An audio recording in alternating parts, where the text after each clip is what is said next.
దేవుని నామానికి మహిమ కలుగును గాక. ప్రియ దేవుని బిడ్డలారా, ఈ దినము ఉదయకాలమే దేవాది దేవుడు ఏ రీతిగా వారితో మాట్లాడుతున్నాడు చూద్దాం. పరిశుద్ధ లేఖన గ్రంథం నుంచి కీర్తనలో 23వ దావీదు కీర్తన 1వ వచనం చదువుకుందాం. యెహోవా నా కాపరి, నాకు లేమి కలుగదు. పచ్చిక గల చోట్ల ఆయన నన్ను కరుణ చేయుచున్నాడు.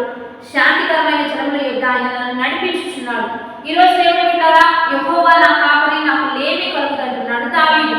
అంటే ఏ లేమి, ఏ కొరత, ఏ కొదువ, మరి ఏ కరువు లేని పరిస్థితిలో దేవాటి దేవుడు నన్ను పోషిస్తాడు అనే మంచి సాక్ష్యం ఇస్తున్నాడు.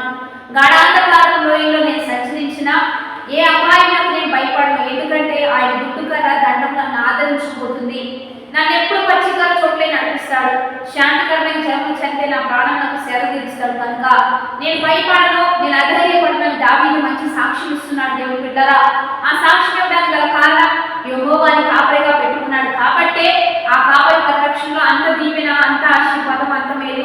కాబట్టి ఈరోజు మీకు కాపరి ఉన్నాడా? సంఘం ఉందా? సహవాసం ఉందా? కాపరి పరిరక్షణలో మీరు ఉంటున్నారా? కాపరి సంఘ సమక్షంలో పరిరక్షణలో ప్రార్థన పూర్వకంగా నడుస్తున్నారా? సహవాసం ఉందా? పరిచర్య ఉందా?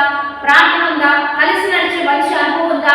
అయితే మీరు ధన్యులు. మీకు మేలు చేయబోతున్నాడు, మీకు సంతోషాన్ని ఇవ్వబోతున్నాడు.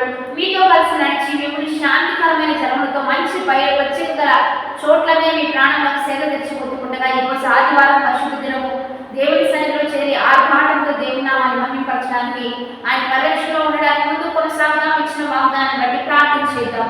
పరిశుద్ధ మహోన్నత గొప్ప దేవ, ఈ దినం మీరు మాకు ఇచ్చిన బలమైన వాక్యోచనాలు బట్టి నీకు మహిమ. ఎంతమందితో మీరు మాట్లాడమని వచ్చిన అన్ని బిడ్డపట్ల కూడి వచ్చి ఘనమైన కార్యం జరిగించమని, ఈ దినమంతా సంతోషించి ఆనందించే గొప్ప కార్యం జరిగించమని యేసుక్రీస్తు నామం పేరిట అడిగి వేడుకొని ప్రార్థిస్తున్నాము గొప్ప తండ్రి.